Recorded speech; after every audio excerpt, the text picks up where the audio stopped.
both your pitot heat and your stall warning vane. Turn those all to the on position. And again, we're going to check our right generator load meter to see a decrease in load as you secure each one of those switches. So you turn it off, you should see a small decrease. Turn the next one off, again a small decrease. Off, off, off. Decreasing on that load. Alright, and then again, go back to our prop amps. Copilot says a good cycle, so that's our 2-minute cycle, and that looks good. So we can go ahead and secure that, our prop. The next thing we can do is check our de-ice boots. So we can go ahead and signal to the lineman so he can check our boots on our elevator leading edge. And we'll go ahead and check first with the de-ice single cycle. And your Copilot's going to note a drop on the suction and the pneumatic gauges at this time. So ready for the cycle? Ready. And it's coming on. I've got an inflate left, inflate right, deflate left, deflate right, with associated thumbs up from the lineman as well.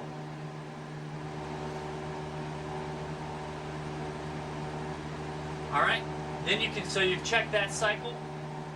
You can go ahead and check the manual cycle now. And the way this works is you have to hold it to inflate the boots. So as long as you're holding it, it's inflating. So I'm going to say, okay, get ready for the manual cycle. Alright, it's coming on. Inflate left. inflate right, With a thumbs up from the lineman. And release it. Deflate left. deflate right, With a thumbs up from the lineman.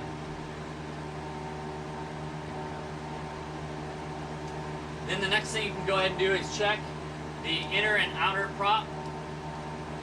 This is going to be note on the generator load. So you're going to just go ahead and go to the inner cycle and then the outer cycle with noted increases on both, or on the load meter. At this time, you're ready to call for the after start checklist.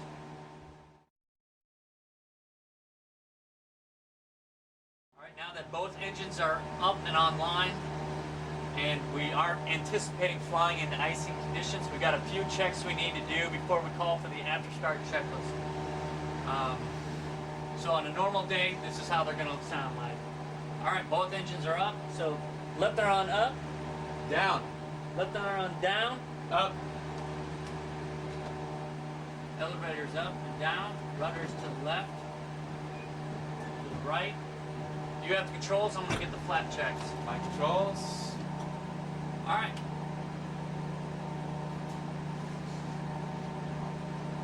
Flap selected, approach, indicate approach, check approach.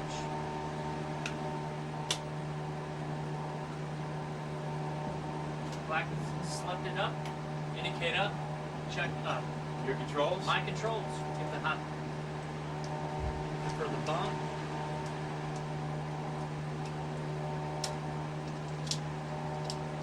Hot 5.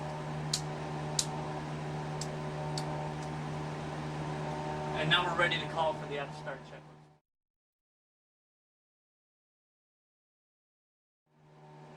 Alright, after start checklist.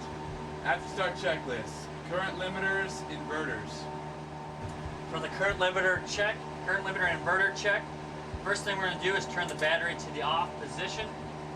And we're going to switch the inverter to the number 2 position. Now at this time, my eyes are going to go up to the torque meters. And I'm going to watch as they come off the wall.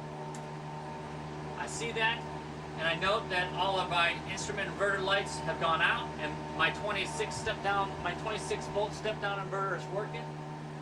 So I know that inverter is working. I'm going to come up to check my AC freaks and volts, ensure that they're normal. At this time, I'm going to go ahead and select the inverter number 1. Notice that the torque gauges didn't move because AC lies, right? So they're going to stay right there. So in order to see if that 26 volt inverter or 26 volt step down inverter is working, I'm going to need to advance the power lever, and I'm just noting a little increase on torque.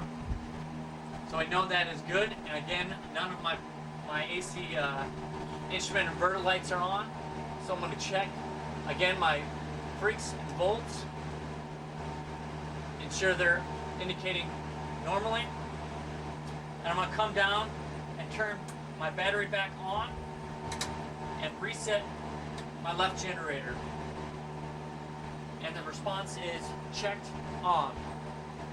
DC, volt, and load.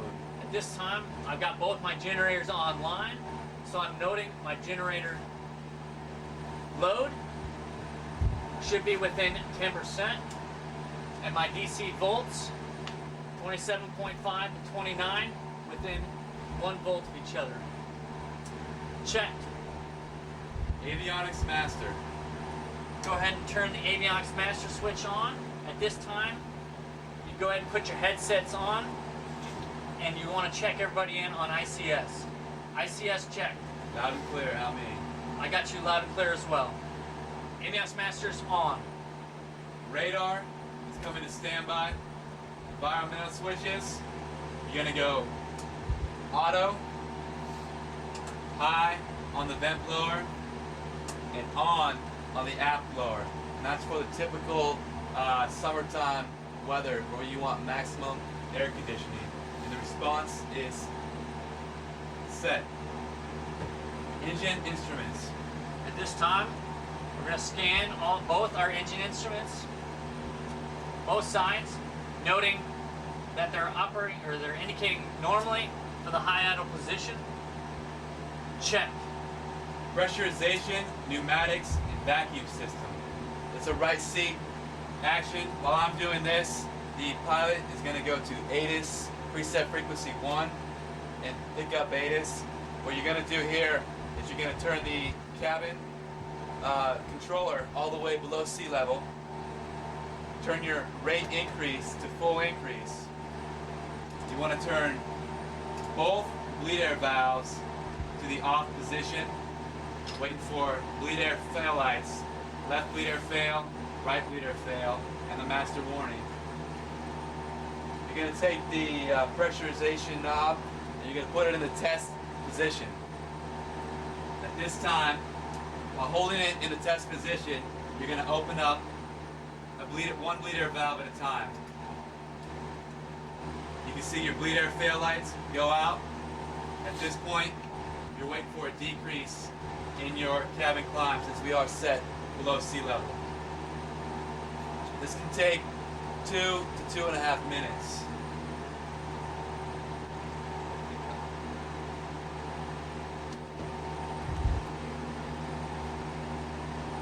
Once you get a decrease right there, you want to go ahead and close that bleed air valve while still holding the test switch in the test position.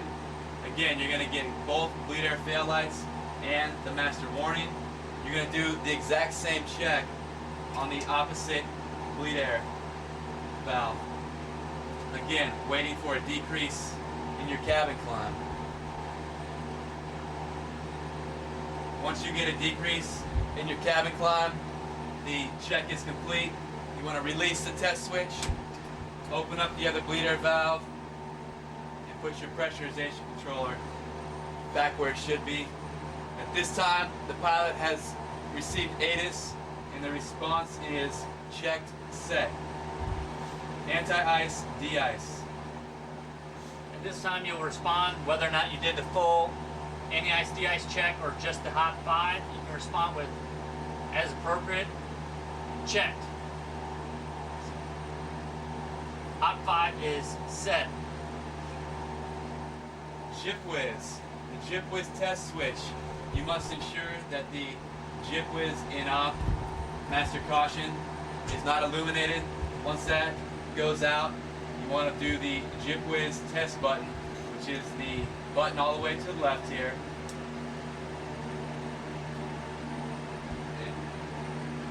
What you're listening for, you should get a whoop whoop pull up, whoop whoop pull up sound, and that tells you that the jib whiz is working correctly, and the response on that is checked.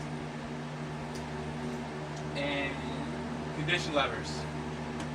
See, we're going to go ahead and pull the condition levers back to 65%.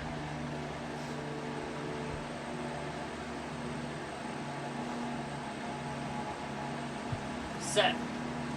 After start checklist complete.